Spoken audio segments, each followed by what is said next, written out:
એક સવારે બીજું સાંજે એક એક લેજો, લોહી પાતળું રહેશે. ખરેખર? લાગે ખરેખર હોય એવું? સોપારી ખાવાથી લોહી પાતળું થાય એ ગેરમાન્યતા છે, પણ આવી કઈ રીતે? સોપારી ખાવાથી હૃદયના ધબકારાની સ્પીડ વધી જતી હોય છે, એટલે ઘણીવાર બ્લડનો ફ્લો વધી જતું હોય એવું અનુભવ આવતું હોય છે અને લોકોને એમ લાગે છે કે સોપારી ખાવાથી લોહી પતલું થાય છે.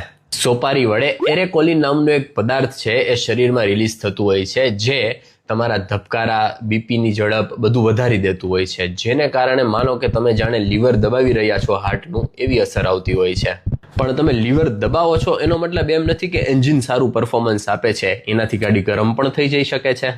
અને આ એરેકોલિન છે લાંબા ગાળે તમારા જડબાના ટિશ્યુને, માંસપેશીને અને તમારા ડીએનએને પણ નુકસાન કરે છે, જે ફાઇબ્રોસિસથી લઈ અને કેન્સર સુધીની બીમારી સુધી લઈ જઈ શકે છે.